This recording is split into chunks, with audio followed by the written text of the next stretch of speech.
All right. Well, thank you all so much for taking time out of your Saturday to join us. I know it's early on the West Coast and it's noon here on the East Coast. And if you're somewhere else in the world, it might be evening, but thank you. I know for a lot of you, this might be the first monthly live stream you've attended.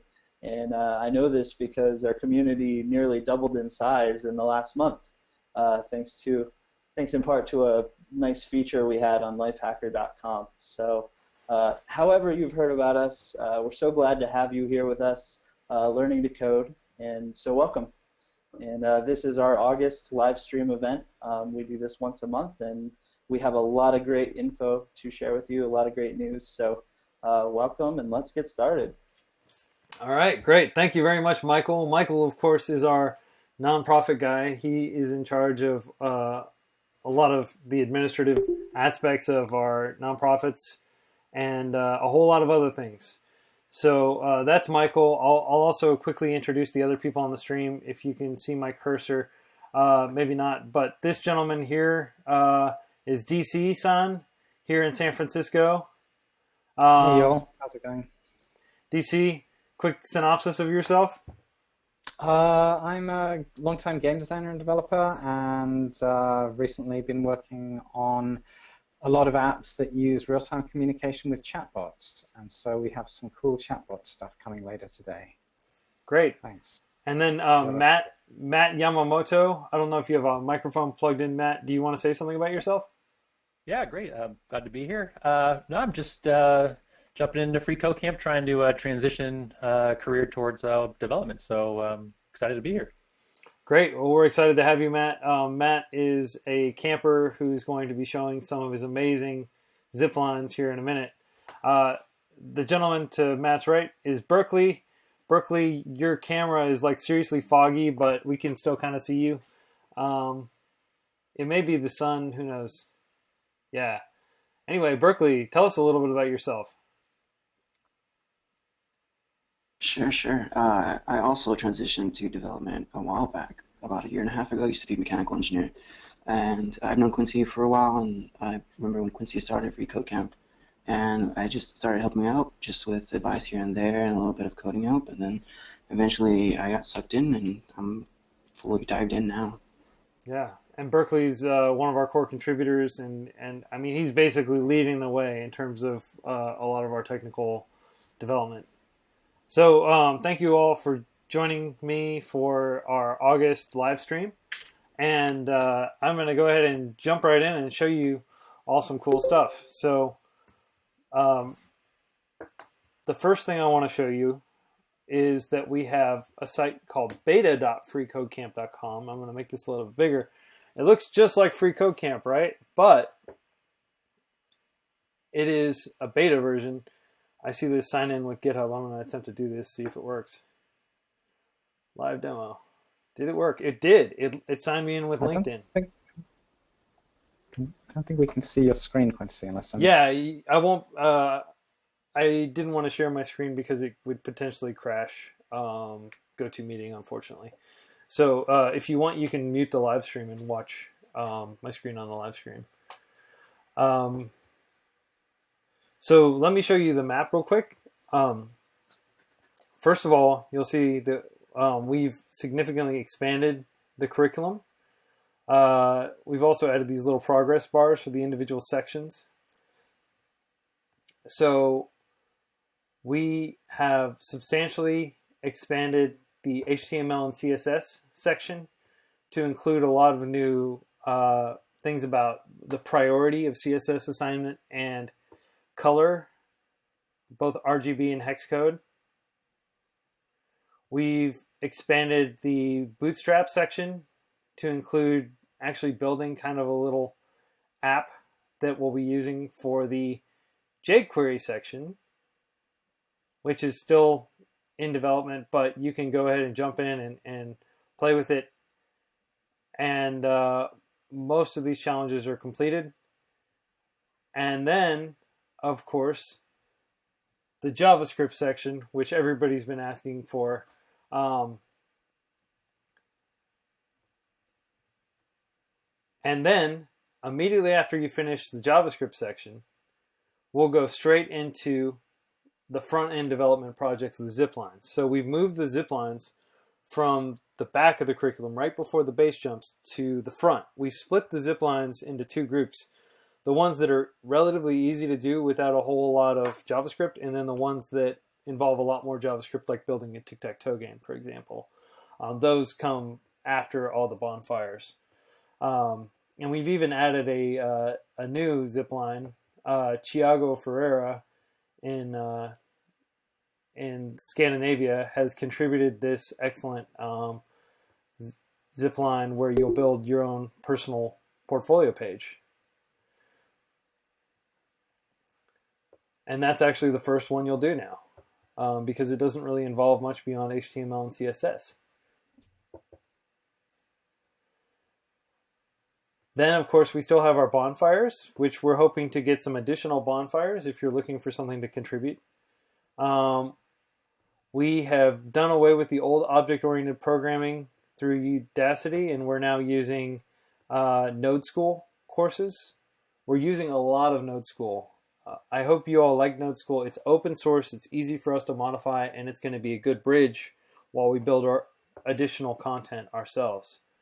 We're still doing the functional programming task, although many people were protesting that the observer patterns and all that were a little advanced. So we've basically cut it in half, and we're just recommending you do the first 27 steps of Jafar Hussein's functional programming course.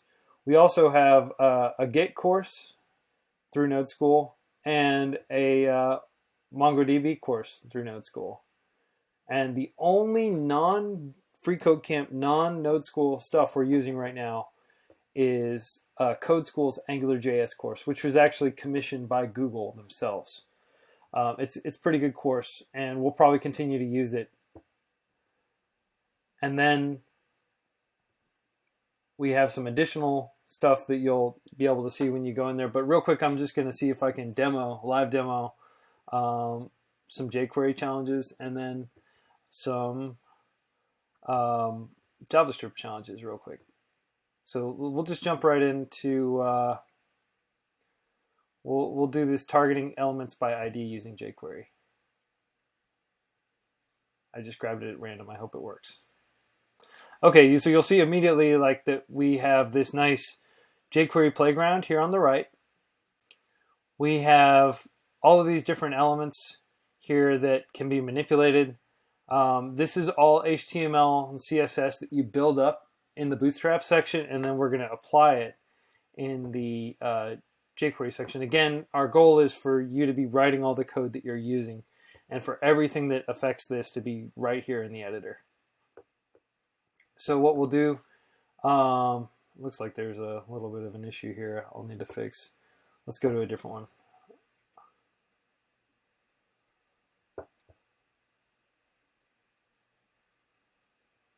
All right, this one works. So we have tests to verify you're only using jQuery and not directly changing the HTML. And we have this nice little message, you shouldn't need to modify code below this line. So another thing I'll go ahead and point out is that it used to be that we had this button that said more info, and we would just tell you very succinctly what you needed to do right here at the top. Now we just have this automatically expanded, and it's in a more narrative form. So it'll introduce the concepts, and then the last line will tell you what you need to do. So essentially what we need to do here is we need to add the function animated and shake. And we need to do that to the elements with the class well. So first of all, we'll use jQuery selector function right here, and we'll type .well to select that class. You'll note that it's constantly refreshing, so there's existing jQuery here that causes the buttons to bounce. So every time I do a keystroke, that's going to trigger if it's not having a JavaScript error, which it is now. But if I remove that, that won't trigger a JavaScript error. So now I can do add class animated shake. And you'll see that now these wells that the buttons are within will shake So I use jQuery to add a class to those. And I can keep progressing through these challenges. And then eventually, after you complete the jQuery component, we'll just jump back to the map. And we'll go to the basic JavaScript section. This basic JavaScript section was made primarily by a gentleman named Ben McMahon, who's in Dublin, Ireland. And he's been tremendously helpful in designing a lot of the aspects of the JavaScript curriculum. And he and I are collaborating closely on these. So in this case, you can see a definition of what a Boolean is. And it says, now let's modify our welcome to Booleans function so that it will return true instead of false. And again, we have the function right here that we're calling. And we have the output. And we have the test output as well. And for these, we decided to go ahead and leave the tests so you can see them. But whenever there's an error, it'll still show you nice human readable output. The value returned by welcome Boolean should be true. So we just decided to give you a little additional information, kind of like we do on the bonfires here. All right, well, that is the new curriculum, which is live at beta.freecodecamp.com. Please do your best to break things, and please do submit Wiki issues, which the link for the issues, by the way, is just freecodecamp, github.com/freecodecamp/freecodecamp/issues. And I'll go ahead and point out that we have a lot of open issues. And a lot of this is because we have a lot of changes that we've been focusing on making, and we've to some extent neglected the issues. But we're going to go through and clean up a lot of those. In fact, I'm going to clean up a lot of these issues today after we end our normal live stream. I'm going to continue streaming, and we're going to evaluate pull requests and pull in issues. So if you would like, you're welcome to stick around for those as well. All right, let's pop our agenda back up. And now I'd like to hand it over to Michael to talk about our new nonprofit projects. Thanks, man. So I actually, because I can't see your screen, this will be interesting. I might need to just share my own screen. Yeah, share your own screen and navigate to beta.freecodecamp.com/nonprofits/directory. I know how to get there. So I'm going to make myself the presenter. Okay, show my screen. And can you see my screen? Yes. Awesome. All right, so I guess the cat's out of the bag with this one, but one thing we wanted to talk about is we have saved nonprofit organizations an estimated $420,000 in web development so far. These 13 projects were just really a pilot to see how this would go, if it could work. We have proven this method, and so now our goal is to just put it out there and help as many nonprofits as we can. Our community has grown so much. All of you will be finishing the curriculum and looking for nonprofit projects, so we are so excited to do so many more. This is our directory, and the ones at the top of this list are ones that we've completed, and we've listed an estimated cost savings, as well as when you click on one, you'll see that it's completed. But as of today, we have 10 new projects on here, beginning with, I believe, Triangle Bike Works. You know, I can say a little bit about each of these. There's a lot to cover, so I welcome you to go to the directory yourselves if you want more in-depth looks. But Triangle Bike Works, I spoke with the executive director, and he's got a great program. They get recycled bicycles and provide them to at-risk youth and underprivileged youth, and they do historical bike tours in actually my area in the DC region. So that could be a cool project if they're just looking for a basic website. We have joined up with Safe Hands for Girls, which is an organization that seeks to eradicate female genital mutilation in Gambia and raise awareness in the U.S. And very, very nice group of people doing some really important work. Think Kids at MGH, I spent 8 years in Boston, and it was nice to talk to somebody up there. We have had this project on the back burner for a while, looking to get it started, but they are training volunteers and certifying volunteers to work with at-risk youth again, and we're going to build them a volunteer management system, so that should be a really fun project. Milan, I actually can't remember exactly what they do, but that's a really cute photo. I know they're in India. They're in India. It looks like they want a basic website. We have ranked all of these in 100, 200, or 300-hour estimates per camper. Very rough estimates to help you decide if you are ready to take on a project like Milan, for instance. Child First Authority is part of a school district in Baltimore, again near where I'm at in Washington, D.C., and we're going to replace an unwieldy Excel spreadsheet for them, so that should be a fun project.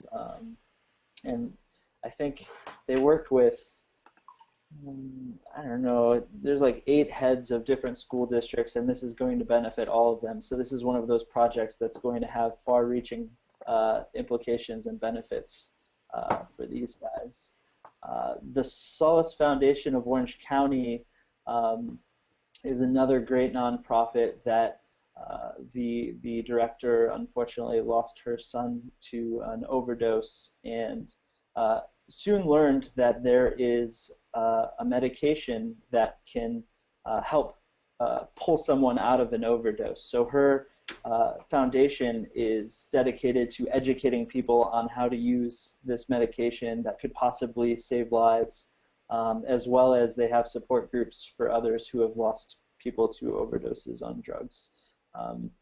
They do some really cool things. Their other image, they did a paddle out memorial. They're on the West Coast, and they spent some time in the ocean. They do some really amazing and creative things compared to, a support group with folding chairs in a church basement or something like that. QET America is an environmental organization doing some work in Colombia, and they're looking for a multiple language website, so this could be a good opportunity for our Spanish-speaking campers to hop onto this one. I don't know that you'll be responsible for writing the content, but it would, of course, be beneficial to speak Spanish and read Spanish when you're building this out for them. And so we have 3 more, and I actually have 4 calls lined up next week to add maybe 4 more nonprofits. So we're growing, but these last 3, 2 are environmentally related. The one-to-one movement is probably my favorite project, if I'm allowed to have one. These guys tend to not focus on the negatives. I'm sure all of you have seen those calculators online where you plug in your lifestyle and how many miles you drive, and then the output is what a terrible person you are. And so these guys actually take a different approach, which is that you can pledge to, say, stop using plastic bags. The average American uses something like 3.2 plastic bags a day. And so our campers will build an app where there'll be a calculator involved, and you'll be able to track the outcome of how many bags, for instance, you're saving.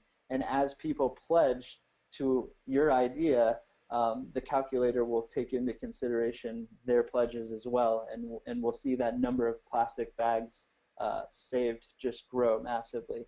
And this will be a cool chance to use the D3 visualization library. This is one of the more advanced. I don't think it'll be, it's not rocket science. It's very basic algebra, but this will be one of the more challenging and unique projects we have. So looking forward to that one. The U.S. Climate Plan is also based in Washington, D.C., and they are looking to build a simple website that aggregates feeds from different campaigns, and they're really trying to take a more policy-based approach to getting the U.S. As kind of a leader in addressing climate change. And our final one, and thank you for listening to all of these. I am the nonprofit guy at FreeCodeCamp, and I do this all day. This is my life. So I'm excited about all of these, and I hope you are as well. But the final one is the Learning Exchange, and they're another Canadian organization. We've helped two that I can remember, Haze Kaduri and TimeRaiser up in Canada, and word is spreading about FreeCodeCamp. So the Learning Exchange is based in Canada, and we would like to do several projects with them, but we're going to begin with this very basic one where we will replace EssentialSkillsQuebec.com with their 9 essential skills. So this is all about improved literacy and empowering people to understand not just financial literacy and reading literacy, and really preparing people for the world out there. So those are 10 new nonprofit projects we're excited to announce. We're always looking for more. If you know of a nonprofit, maybe you're friends with somebody who helps on the board at one, and they're looking for pro bono web development, please send them to freecodecamp.com. And we would like to get hundreds of these. And as you know, we do not have an advertising budget right now, so it's word of mouth only. Please share what we share on Twitter. Most of these nonprofits have found us through Twitter. It's been effective, but we want to spread the word and have nonprofit projects ready for you to build out when you're done with the new curriculum. So Quincy, that's all I have. But thank you for giving me a chance to share all of this with our community. Absolutely. I just want to underscore that $420,000 that Michael was talking about, I mean, that's money that the nonprofits didn't have to spend on Salesforce or whatever enterprise solutions they would have probably run to if somebody hadn't offered to give them some guidance and build some solutions for them. That's money that they ultimately were able to put toward their cause rather than administrative overhead. So we're really excited about that, and we're just getting started. I wanted to go ahead and talk about our wiki, which is an amazing new development that David DC kind of spurred me to take a look at. So let's take a look real quick. If we go to wiki. So it's not actually located on freecodecamp.com. We decided instead to just use GitHub. We're using external platforms to the extent possible. Instead of creating a groups thing, we're using Facebook groups. We're using Gitter instead of trying to build our own chat service. I think for us, we can focus our efforts on the few things that really matter instead of building out like the basic nuts and bolts infrastructure for our community. And GitHub has an excellent wiki system right here. I'm going to go ahead and share the link in case anyone wants to come in and check it out. I'll just drop it into Twitch chat. So we used to have something, and it still exists on freecodecamp.com, called the Field Guide, and it is basically a sequence of different articles you can read, and we can render HTML and all this in here. Like I built it, and I was really proud of it, and I was like, oh, this is great, but it was difficult for people to contribute to it, and I totally understand why. Now that I'm using this wiki instead, it's so easy to create a new article, which we can do right now. Let's go ahead and just create one for our August live stream. And so I can include a photo. Let's just pop this over here. And I will just take a quick screenshot.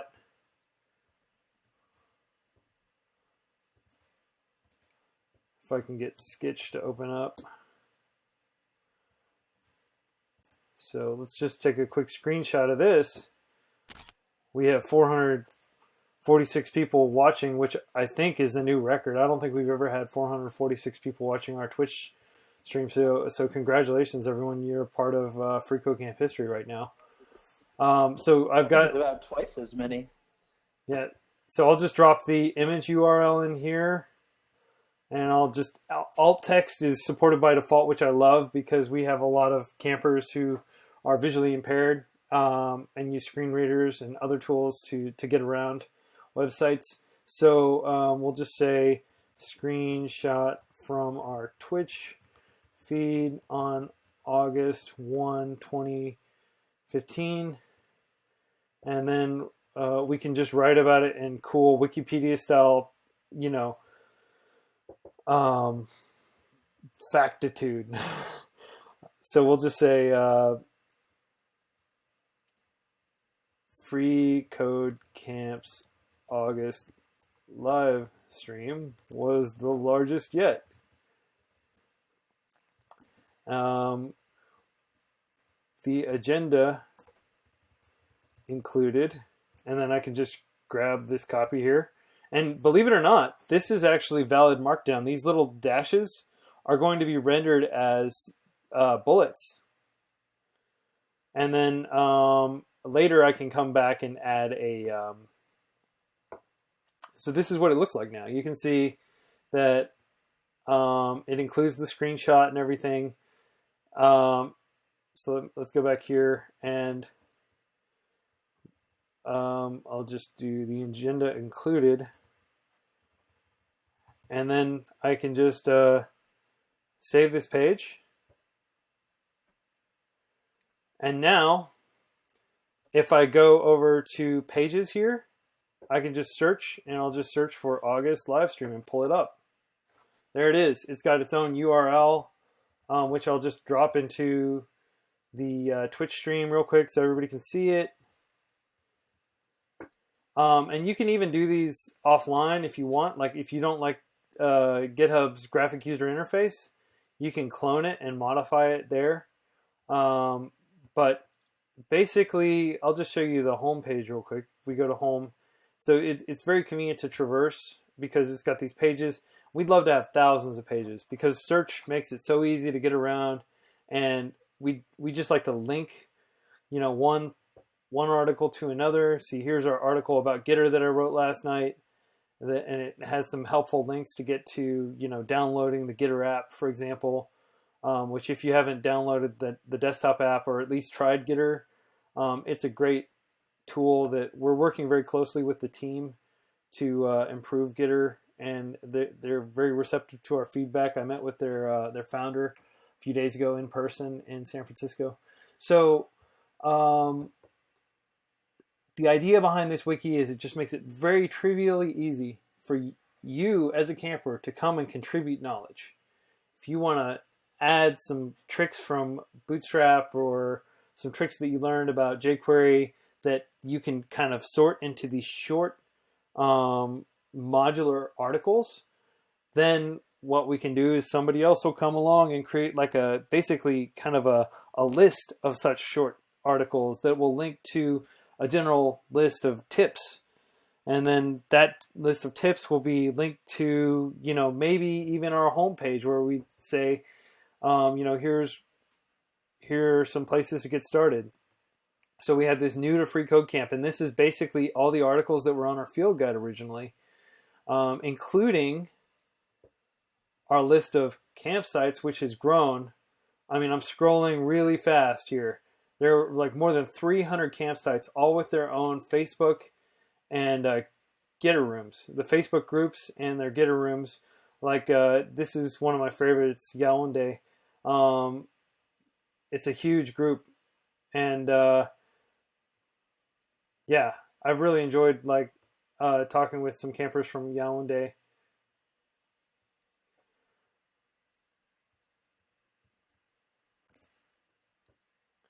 So speaking of chat rooms, while we're here in the wiki, let me just show you some of the new chat rooms we created. Let's see,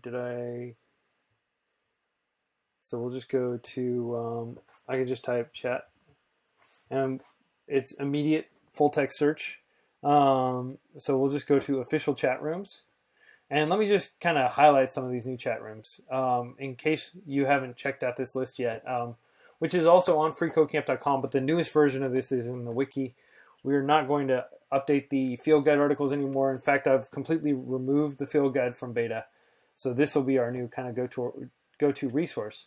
We created a room specifically for getting help with ziplines, specifically for getting help with bonfires and base jumps. And these link directly to the rooms. So you can just click that and it'll open up the room. And you can talk about solving things in here. And we also have a coding jobs room. Somebody asked on Quora recently. Let's see, what was it?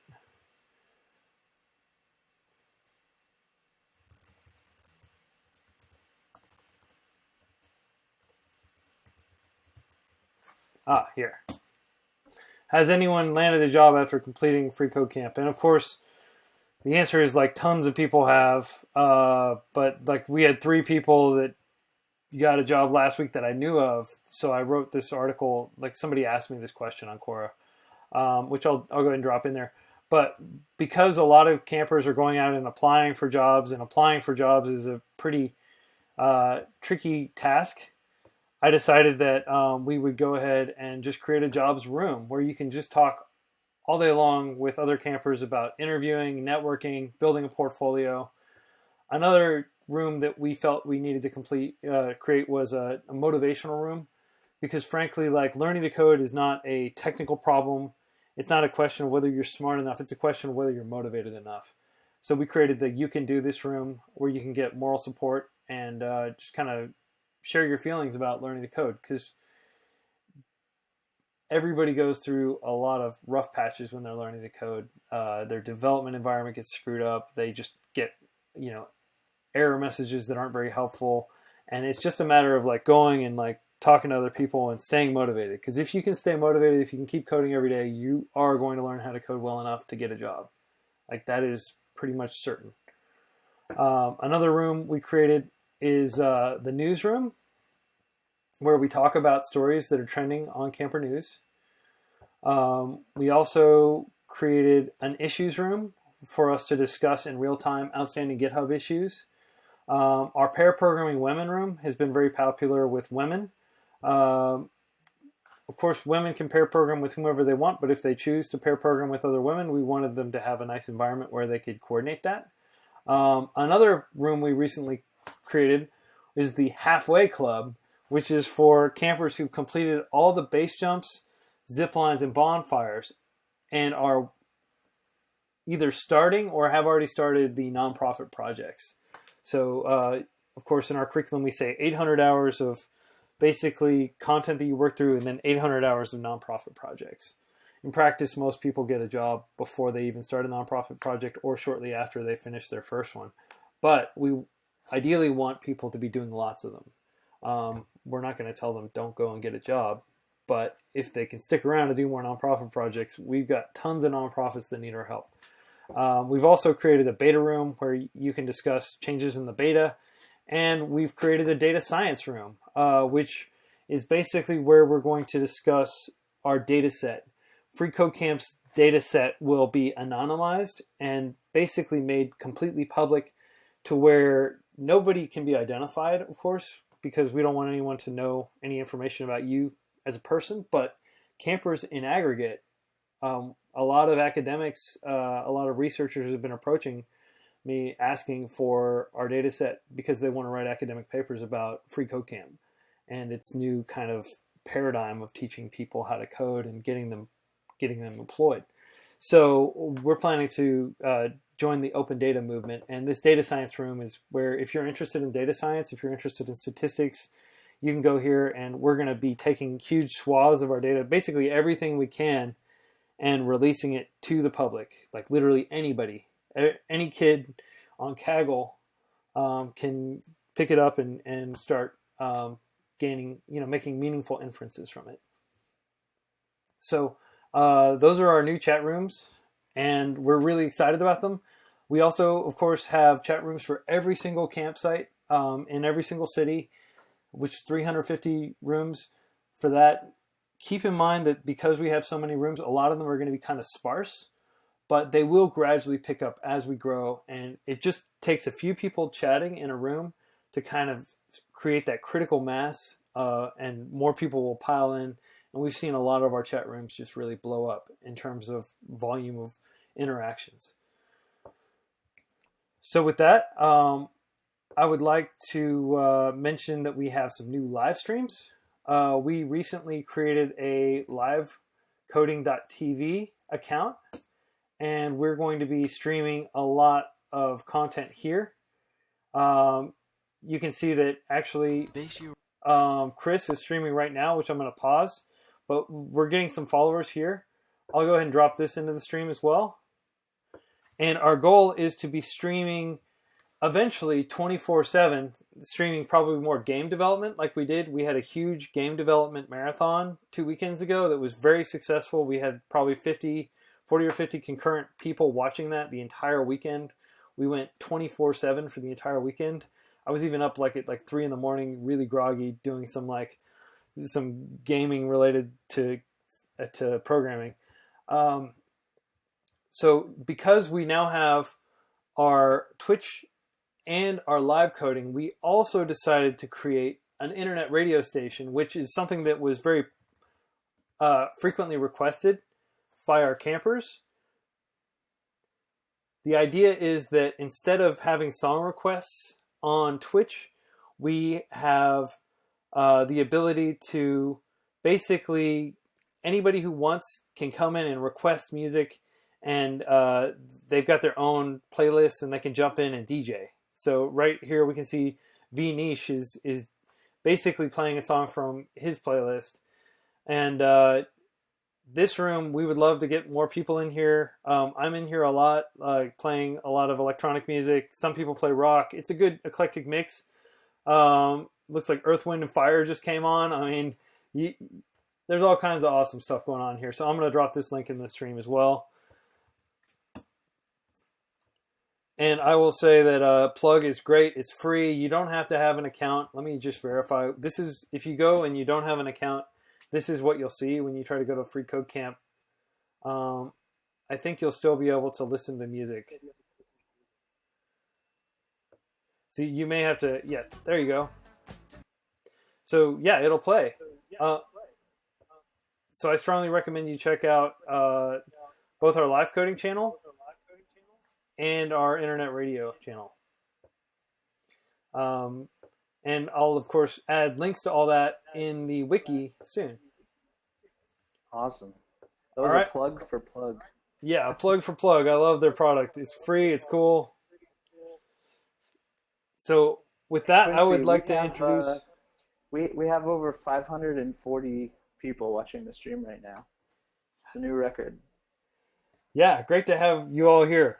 So we're going to keep moving with respect to everybody's time, out of respect for everyone's time. And I would like to reintroduce Berkeley and DC. They're both here in San Francisco with me. And they have been hard at work on something very exciting. So would one of you care to share your screen? Michael, could you promote one of them to presenter? I sure can. Who would like to present? I think I'll probably run through it because I'm not familiar with the command. Mute. Yep. Hey. All right, sending that over to you, DC. Alrighty. You should be able to present soon. Okie doke. So, hello everybody. If you can give me feedback if the screen sharing is working. Just while I'm waiting to see that come online.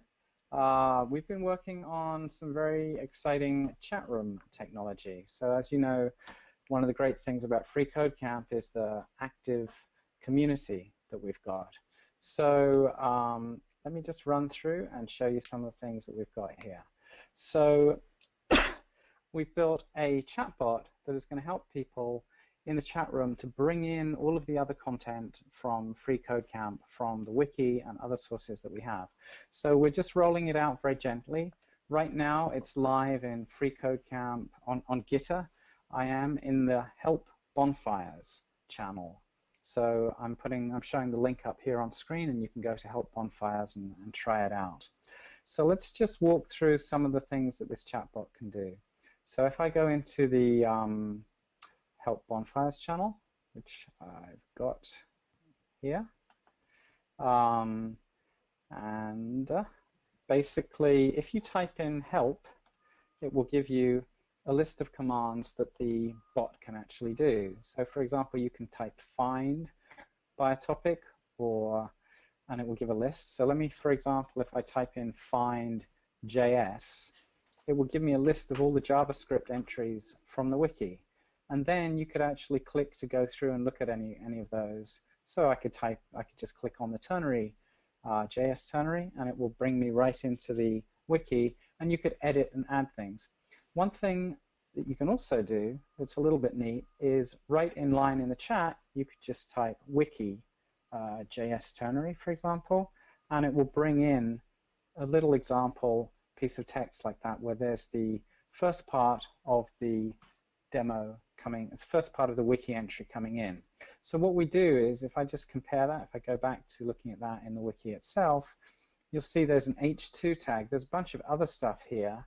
If I go in and edit it, you'll see there's an H2 tag here, which is with one of these double things, and that means that we only show it up to the first H2. So I'm just going to edit this and show how this works. Let's see. Well, basically, I could put any funny thing in the wiki, more stuff from here, or more stuff on the wiki itself. And then if I hit return here, now we've updated the wiki.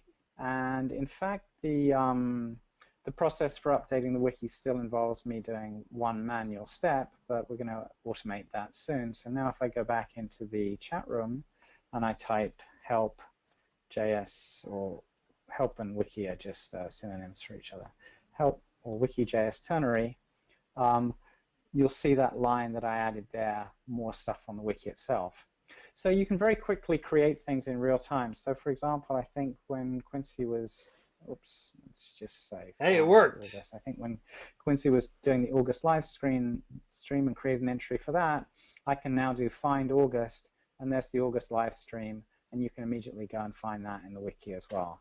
So these find and wiki commands are very, very convenient for doing things. But we've added even more kind of cool stuff on top of that. One of the other commands is, for example, well, let me look at, I'll show you in the chat itself. You can have, oops, my machine is bogging down with all these different streams. Let me close the Twitter stream there. So for example, we've got a CamperBot testing channel, by the way, so don't drive people mad in the main chat if you can use the CamperBot testing. So for example, I could type in thanks to, or I could type in, oops, about another username, and let me see if I can find another user here. So about Abis, and what we'll actually do is it looks on the beta site and it gives you a little profile of that person. So at the moment he's got 20 stars. Now let's say he just helped me and we'd been inside the chat and he'd given me a lot of help on a problem that I was having. So I can actually say to him right inside the chat here, I can say thanks. Abis, a very hard word for me to pronounce. And then it will actually send these kind of karma points, or maybe we're going to call them brownie points, and now you see that he's got 21 points. So the idea is if people help you inside the different channels, we really want you to make sure that they get rewarded for that. And then in future, what we're actually going to do is archive all of these messages where people have a conversation and someone gets helped. We'll archive that message and then add that to the wiki later, so it all will become actually so. And this is what we're calling like the real-time Stack Overflow. And so I've got like a very first draft of a archive feature. Someone else is typing in here. So it's archives for testing. And so, for example, I could click on, after using the archive command, and there's actually an archive of all of the previous chats that actually happened in that channel as well. So that's another neat command that we've got. Let me show you some of the other things. And other people have already started adding stuff to these wikis since we previewed this last night. So some of the other commands that may be interesting to people, for example, you can say, oops, my computer's bogging down with all these different things. Okay, so I could say like wiki bobby tables, and it will actually pull in like a XKCD image. This is kind of just demonstrating that you can have video and all kinds of stuff in here. You could have wiki, I had an example entry on video, and that will, it should bring up a video clip. There we go. And we've got a special rolem command, but I'll let people try that one out because that's like a new interesting command that we've added. Actually, let me continue the chat of this inside the actual help bonfires. So there are lots more commands that are coming. For example, I just showed you there's a music command which will link through to the plug DJ, and we may add in here kind of like what's now playing in plug DJ. Then we also added like a quick link. I just added this command while we were talking, Twitch, which will show you, or it should show you the kind of content from Twitch. Maybe that one's still in progress. Oh yeah, sorry, it's help Twitch because it's a wiki entry. So then you can actually see a stream of the Twitch stuff inside the chat.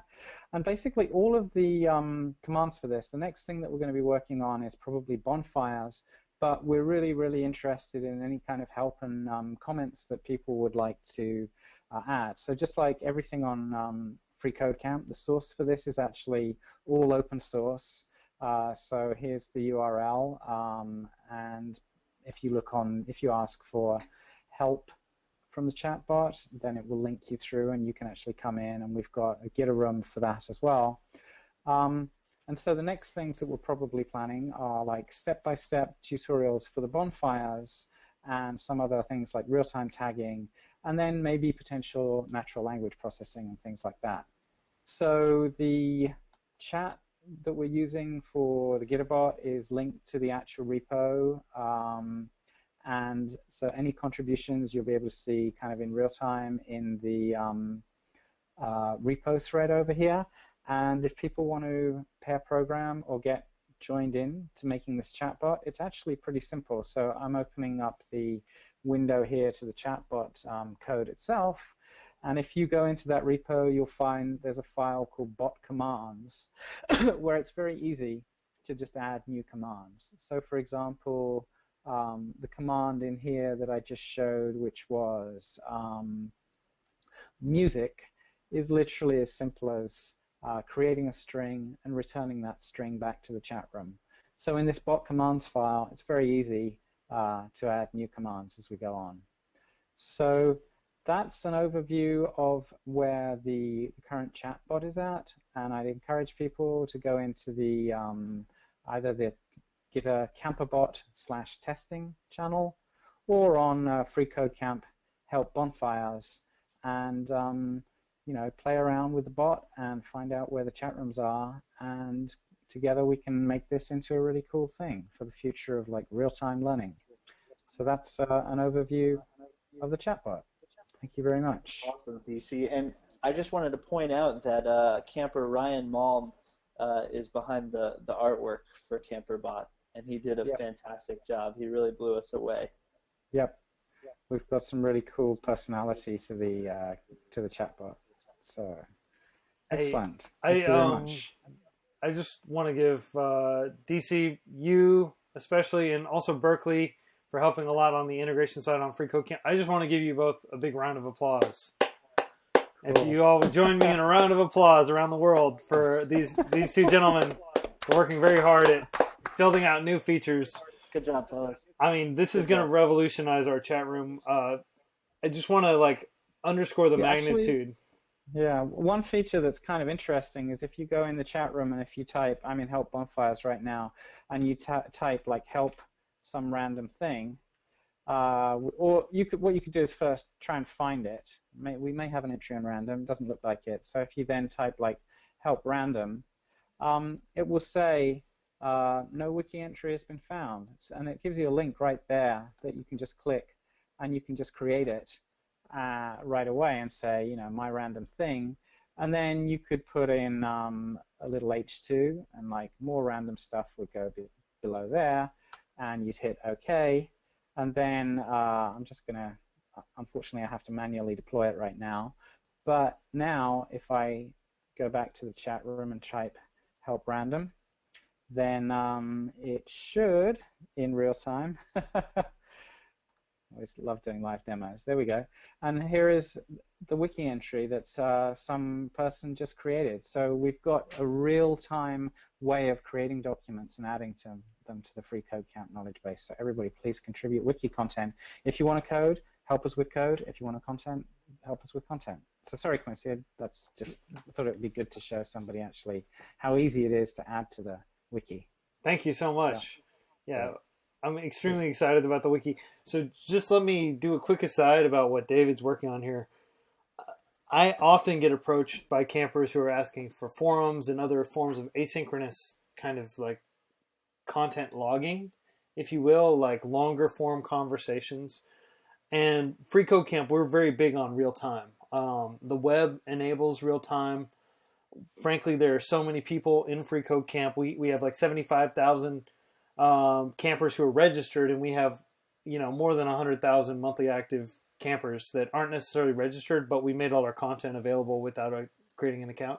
So a lot of people just come and use like one-off challenges. But we have so many people in the FreeCodeCamp community, it just seems ridiculous to like post something and wait a day and come back and see the response when you can get a response from somebody right now. So the big challenge is like you've got this torrent of communication going on in the chat rooms. How do you actually curate and archive all that in a way that like makes sense to search engines and makes sense to other people that are coming along later?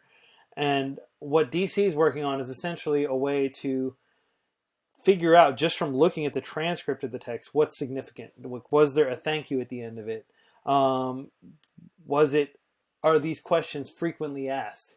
Maybe even create composites of frequently asked questions so that the frequently asked questions won't be, human curated list of frequently asked questions, but literally the questions that are most frequently asked, that are in a constant, running kind of leaderboard of questions about a specific bonfire or about a specific zipline. So this will be, in my opinion, much more valuable than our forum was when we used it. Very few people actually used it. So we retired it. But this is essentially a way of linking the real-time nature of chat with the permanence of a forum. And of course, Gator gives us a ton of latitude. They archive everything. Everything's indexed on Google. Like, we're huge on transparency and permanence of everything that happens at FreeCodeCamp for historic reasons, for academic reasons, and for the benefit of our actual campers being able to just get things done and learn to code more efficiently and get a coding job more efficiently. So thank you very much, DC. Thank you, Berkeley, for putting all that together. It's amazing, and I can't wait until we're able to roll it out to all of our chat rooms.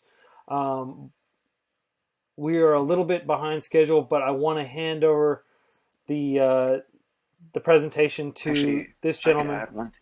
Yeah, absolutely, Berkeley. If I can, I just want to give a shout out to the Gator team, Gator.im. They have been awesome and responsive to us, and a lot of this wouldn't be available if we were still on Slack, for instance. So I just want to give them a shout out before we transition to something else. Yeah. All right, and at this point, I'd like to hand it over to Matt Yamamoto, who's going to talk about some of his incredible zipline projects that he's built over the last few weeks. Hey, great, thank you. Is my screen showing? Yes, it is. Okay, perfect. Yeah, so I've been having a lot of fun. I finally got to the ziplines, which was pretty exciting. And I think when I first started doing the ziplines, the Twitch one was the first one. It's really cool to see the new beta content you guys have, because when I started the Twitch, when I felt like the learning curve was really steep, which was fine. Just maybe go work a little harder, but it's nice to see some stuff to kind of help people get up to speed. I also really like, if you're listening and you don't follow on Twitter, freeCodeCamp, it's really nice to see when people finish their ziplines and the link gets tweeted out. It's really cool to go look at other people's stuff, and for me, that really kind of inspires me. So even before I got to the Twitch zipline, I had seen other people's stuff, and I was like, man, okay, when I get there, I want to try to do that, and when I get there, I want to try to do that. And even before I got there, in my head, I was like, okay, the one thing I want to try to do as a challenge to myself was implement kind of an autocomplete, because I hadn't seen that on anyone's Twitch zipline yet. So once I started making it, I tried to build the other stuff that other people had done first. So obviously the first ones were, have the filter buttons and have the ability to search within the streams. And then one of the tweets I had seen someone's work, the very first one I saw was someone that had the ability to add a channel, which was cool. So I thought, well, okay, let me see if I can do that. And I'm going to add one that's already on here, actually, because I think the one I checked out, if you added someone that was already on your list, it just didn't get added, but it didn't alert you to anything. So I said, well, I should have some way to alert the users with a warning, and so I created a way to alert for various reasons, but in this case, that a user's already been added. So I could remove someone, and then I don't know why this is always the channel I tested with, so we could remove them and add them back. But the really cool thing that I was at least pleased with myself for doing was, if you notice when I was typing in the box here, there's kind of an autocomplete that begins to go. And the interesting thing is that the Twitch API doesn't allow you to search for like usernames or channels. I'm not super familiar with the Twitch, so I kept getting confused between channels and streams and users. So I used a little bit of a hack, and I kind of was using their search for channels and would pull back the names, and then I'd filter out anything where the user didn't match what was being inputted at the website. And so it's not perfect. Sometimes it'll be typing in a name that you know exists and you're not actually getting a suggestion, but it works out most of the time.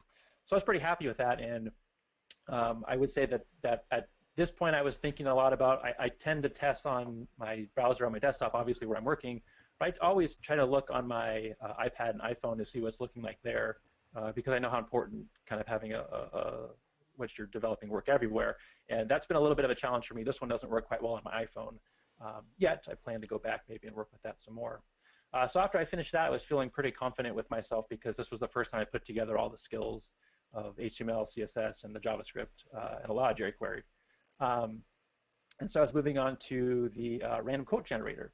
And I'd seen a bunch of people's examples of this, and I thought, okay, well, how can I make mine different? Instead of just the standard kind of here's a quote and here's another quote and here's another quote. And for whatever reason, I decided, I was like, well, it'd be kind of cool if I had the kind of computer typing out at you your quote. And I said, well, it'd be kind of cool if it was actually interacting with you as if the computer's talking to you. And so that was the idea I went with. And at some point, I just thought of, well, would it be kind of cool if it was like Hal was talking to you? And so I was like, I was going to go pull an image of the Hal kind of eyeball thing. But I said, well, it'd be kind of cool if I could make that in CSS. And so I decided to challenge myself to a little bit of CSS design. And so I got the background working pretty well. But in the end, I ended up with something. So it comes in here and it will welcome you, and you can type in your name. And I think I always used Dave when I was testing. And it's working kind of like a much more limited, lower version of the chatbot you just saw. You can put your name and ask you, would you like to hear a quote? Let's hear one, sure. And this was fun for me to do, because it really, it was like, okay, so here's what I want to do is give them a quote and have them tweet it out, but what's the best way to present this information to whoever's using the website? What's the best way to kind of get them to understand what's going on here? So it really made me think a lot about, not just getting it to do a certain thing, but how is someone else using it that's not me, that didn't think about how to make this going to make it work. And so, I still implemented all the things that were asked about. You can still tweet out your quote. You can ask it for help, like it asked earlier. There's a few things it can do for you. And some of them, I can get the link for the quotes, and it will be an active link, so it can take you there. The screen gets a little full, so you can clear it.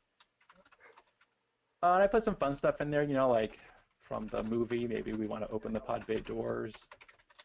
But of course, you can't have that happen. So, so I had a lot of fun with this. And this was, a little bit more work perhaps than I needed to do. I spent probably about a week with maybe a good 3 hours a day working on it. And it was really, for me, as I'm doing all this FreeCodeCamp stuff, I think of something I want to challenge myself to do, I achieve it, but as I'm doing that, I go, man, okay, this is looking like it's going to work. Maybe I can make it do the next step. And, I spend hours going, oh, man, I can't believe I decided to do this. Let me really quickly show you what I'm working on right now. So, for example, I'm now onto the weather one, and there was two things I really wanted to get down, and I'm getting close. I'll probably finish this weekend. There's a little bit of markup here for my layout, but the first one I wanted to do was kind of do some transformations to get some 3D effects going, because I haven't done that yet, and I feel like my CSS skills are a little limited right now. So that's working. I need to populate the back.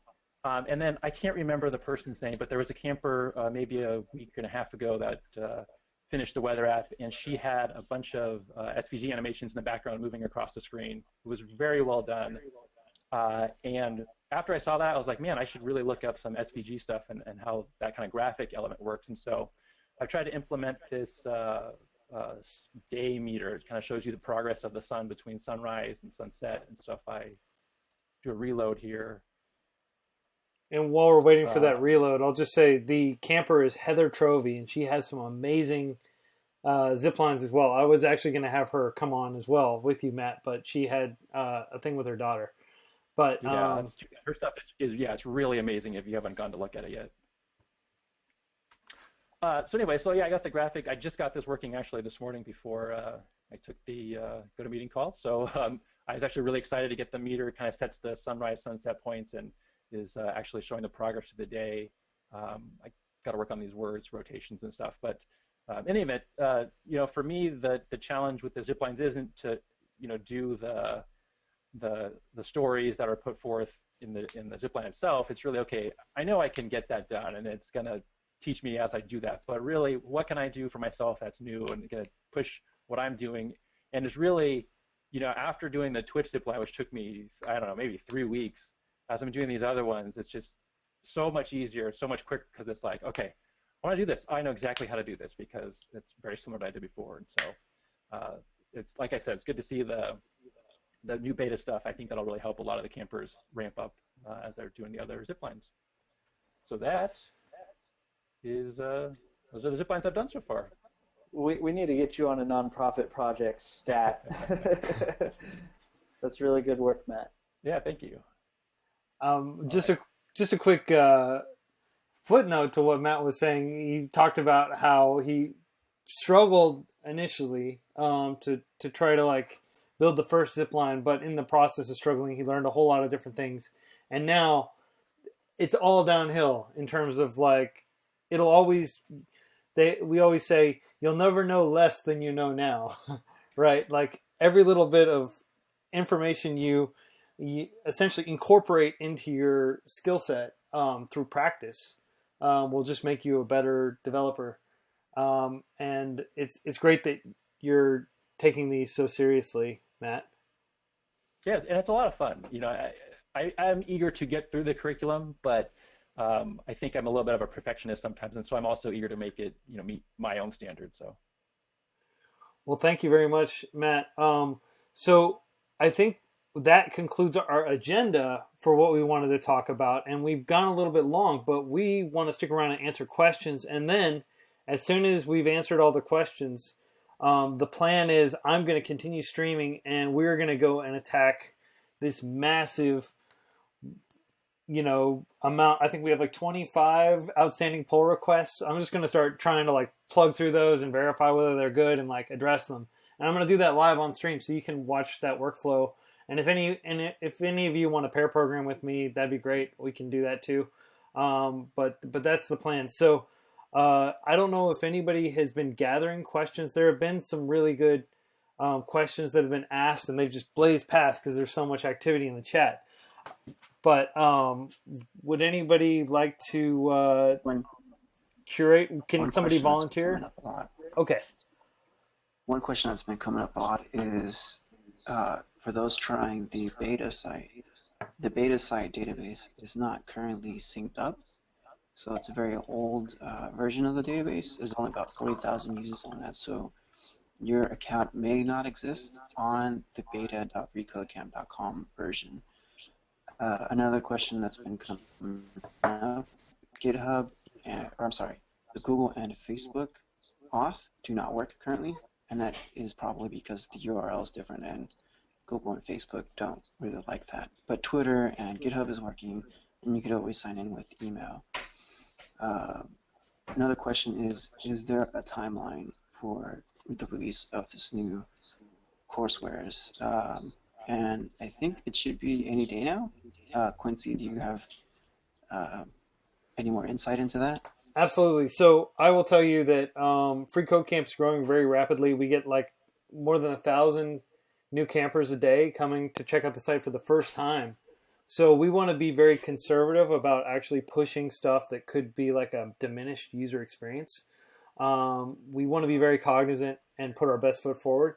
So we just want to make sure that everything works really well before we move it out. So that's one of the reasons it's taken so long is like me, I have like, you know, these fever dreams and sweats and just wake up and like, oh no, oh thank God we haven't pushed the beta yet because I just remembered I haven't done this. So it may be another week.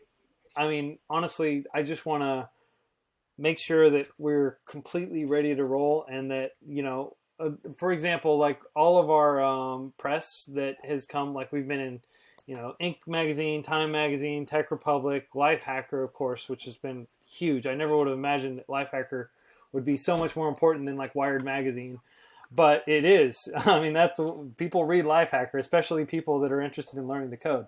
So like all that has come from campers. Like it's been campers who've written those articles.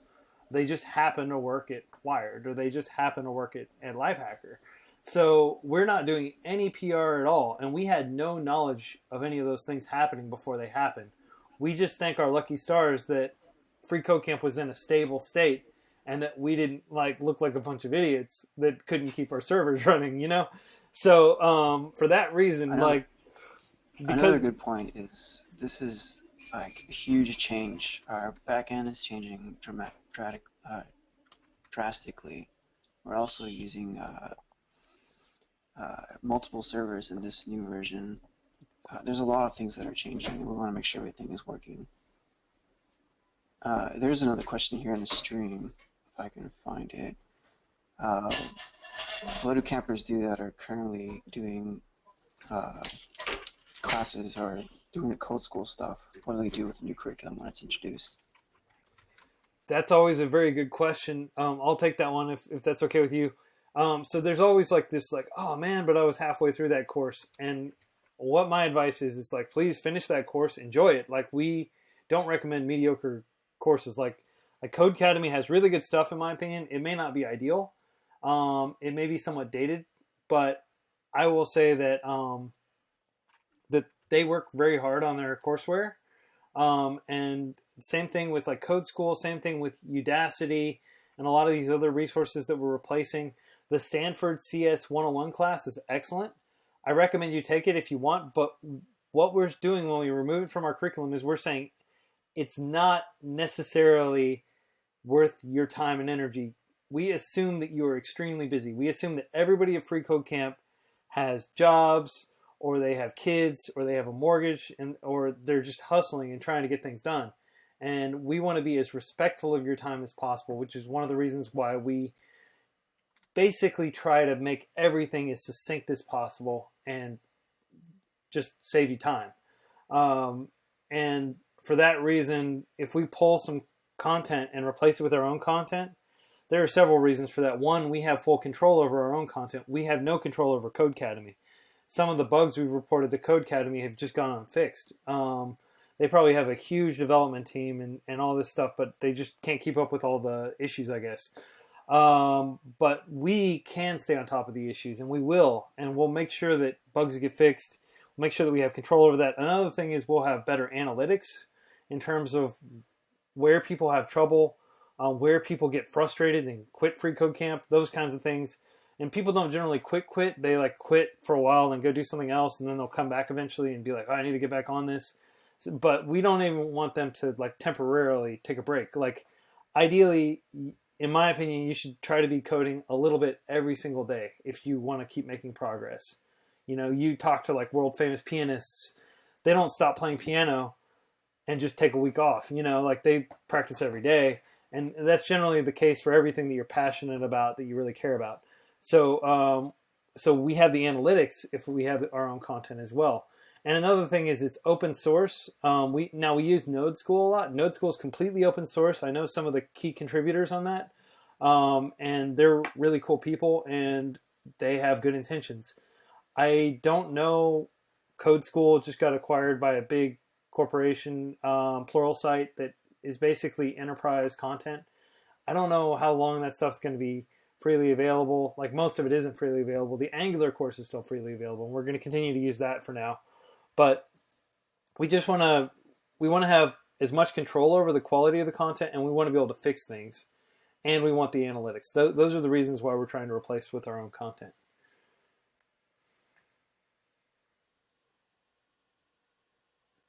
So let's see. Does anybody else want to grab a question from the torrent of questions coming in?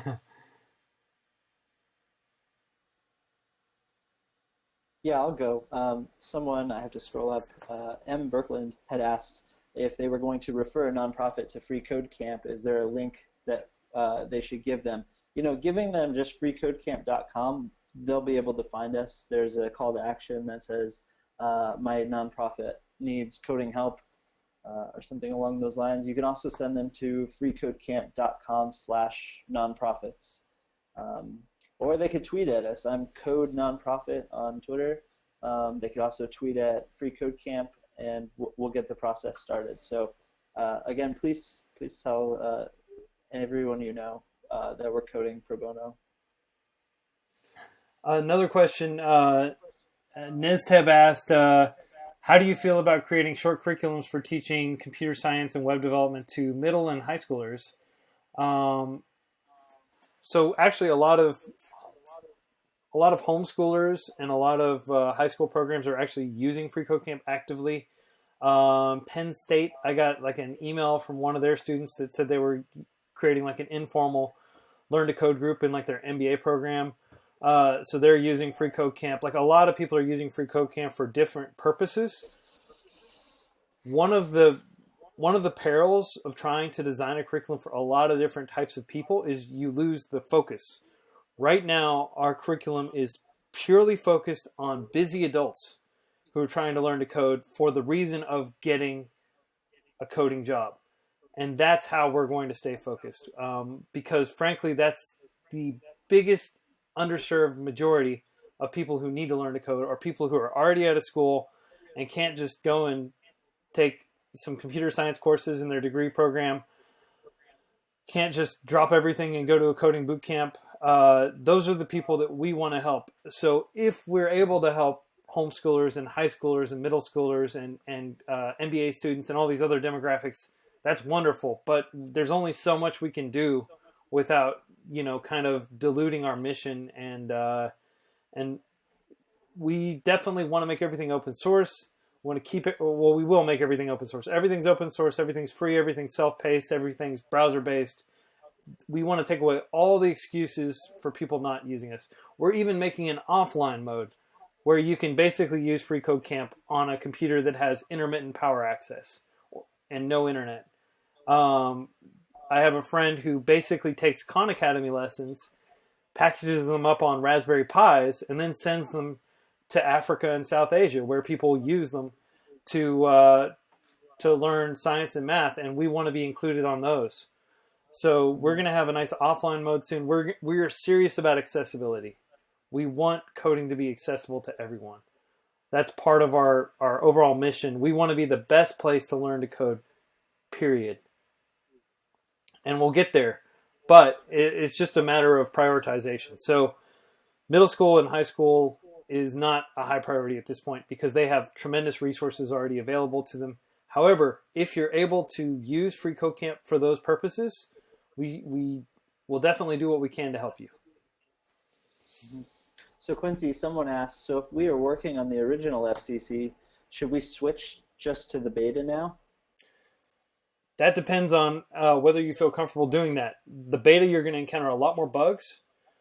And we're still working on the database situation. I can't 100% guarantee that like all your completion of different challenges is going to map directly over to our new database at this point.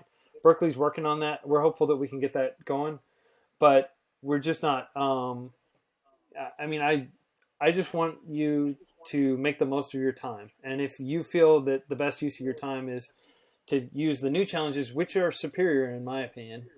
I mean, I'm sure Codecademy would argue with that statement, but if you want to be working through our new MongoDB class and Git class through Node School, they can still be completed in the browser, but you'll have to use Cloud9. If you want to do those things sooner rather than later, go ahead and jump on the beta. We do want a lot of people on the beta just because it'll help us more quickly identify issues. I would say that it's just a personal decision. Please note that if you use the beta, there are going to be a lot more issues that will need to be fixed, but you'll be helping us a lot. But in your own selfish interest, you may prefer to stay on the old site, which is stable and will continue to progress you rapidly. A lot of the main stuff, like the bonfires, ziplines, and base jumps, haven't substantially changed. So JazzJed90, yes, we did cover the new nonprofit projects on the stream already. When we end this stream, we will upload it to YouTube, and you'll be able to fast forward and look at all the new projects. Alternatively, you can just go to beta.freecodecamp.com/nonprofit/directory, and you can look through them yourself. Also, Quincy, I saw a question earlier from St. Peter, who, if you're the same St. Peter from the chat room, you were going crazy last night helping everyone. That was amazing. Yeah. Anyways, he asked about the front-end development certificate. I think you had mentioned that in a previous email. Absolutely. That'll be retroactively available to everybody who's completed the first zip lines and the basic waypoints. So basically the front, or like up until the end of the waypoints on our beta curriculum, that's what you need to complete in order to get that front-end development certificate. For those of you who've already completed most of the waypoints and that stuff, I mean, you're looking at maybe like an extra hour or two of time commitment if you've already completed the zip lines. And that will be retroactively available as soon as possible. That is a priority for us to get the infrastructure. One of the things is we're probably going to need to implement some sort of peer review system, because for me to actually personally look at every single zip line, which I've been doing, everybody who tweets out a zip line, like if you see people on Twitter like, oh, great job on this, fix this and this, that's me. I'm actually doing all the social media for FreeCodeCamp. It takes about 6 hours a day maybe, which is one of the reasons it's taken us so long to get the features out, but it's really helped me understand what needs to be done. And it's helped me kind of stay in touch with our campers and understand what their issues are so we can best help them. So if at some point we're going to have such a huge volume of people completing zip lines that I simply will not be able to review everything. And it would be great if we could create some sort of peer system. So right now we have Zipline Help, which is our new chat room, and we may actually pipe it in there, and you may get feedback from people in that room, from the people that happen to be in that room. And of course, we'll still be giving brownie points through our new thanks mechanism, so you'll be able to get points for helping people, and you'll get the credit that you frankly deserve. Because, you know, St. Peter, he's like definitely a helper. I mean, it's phenomenal to see people just helping others so much. I wish I had more time to hang out in the help room myself. Sometimes people message me with questions, and I'll try my best to answer them if I have time. But please just understand that I'm spending 6 to 8 hours a day on communications, like email, Gator, and Facebook and Twitter. So please don't take offense if it takes me more than 24 hours to get back to you. I try to get back to everybody within 24 hours. So Quincy, we're approaching the 90-minute mark, and I think we should wind down. And I just wanted to thank everyone. Does anybody else have anything they want to say before we kind of draw a line in the sand and switch into code mode and the coding live stream? Yes, if I could reiterate, Google and Facebook login do not work on the beta site. Your progress on the beta site is not synced with the main site. Not all the accounts on the main site are on the beta site, so please don't get worried if your accounts are not on the beta. And when we do eventually transition from our old version to our new site, your status will be preserved, so nothing should be lost. Just to reiterate those points, because the people are still asking those questions in the stream. And if someone is asking those questions in the stream, can you guys please answer? Facebook and Google Auth are still not working. Twitter and GitHub are working though. We might want to put those notes right on the login page of the beta site if we can, Berkeley. Just like gray out the ones that don't work so people don't try them. And we'll definitely. I mean, we literally were working on the beta site up until this call. Like, if I seemed like scrambled at the last minute, it's because I was literally sending out the emails to notify people who were going on up until like 2 or 3 minutes before the stream started. So,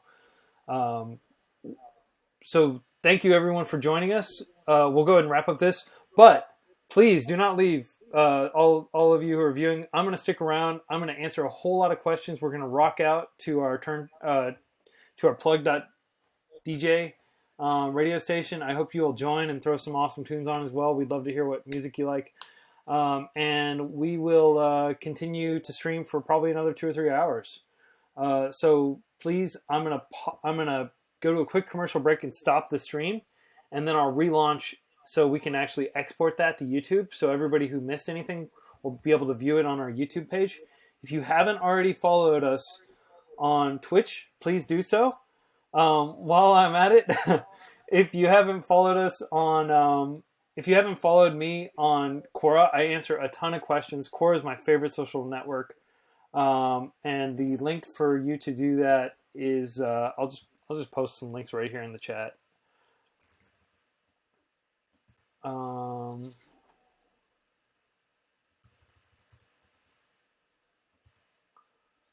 I'm just gonna post oh yeah, here. If you would follow us there, Twitter is twitter.com/freecodecamp. The DJ, plug DJ, I saw, okay, somebody's already answered that. Feel free to like us on Facebook, and we're on most social media networks. Subscribe to us on YouTube. YouTube is just youtube.com/freecodecamp. Again, we don't advertise. We don't do any PR. Basically, all we do is try to have a good presence and be helpful to people that approach us on these different channels, these different social networks. So click the follow button, and basically you'll get a notification every time we start a stream. We also have livecoding.tv, coding.tv/freecodecamp if you want to follow us there as well. Again, our entire goal in all this following and stuff is just because we want to make it easier for you to realize that we're doing stuff, because everybody's on all these different channels. All right, so what I'm going to do is I'm going to go ahead and take down the stream for about 30 seconds, and then I'm going to relaunch, and we're going to get some tunes flowing, and I'm going to start attacking the GitHub issues, and you can watch me do that live. And anybody on the stream who's interested in joining, feel free to jump on. Berkeley, David, Matt, Michael, thank you all of you for coming.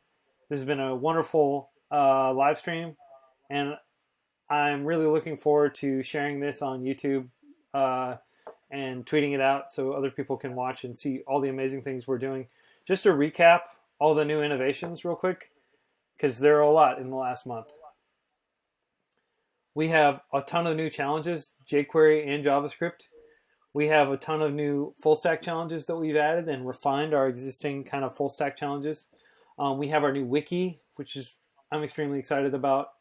We have a ton of new chat rooms. We just want to, if you're familiar with the concept of a cathedral versus the bazaar, please read that essay. It's incredible. It's about open source, and we are very much in the bazaar camp. We want to have a federated collection of chat rooms. Free Code Camp is not any one site or any one place. It's everywhere. And we also have our new live stream on livecoding.tv. We have our new station on plug.dj. We have probably the most exciting thing of all, our new FreeCodeCamp bot. And then probably most importantly for many of you, we have a ton of new nonprofit projects coming online soon. Thank you very much, Michael, for lining all those up. And we're going to have a ton more. There will be less and less delay between the start of these nonprofit projects. Our first 13 projects were literally just pilots.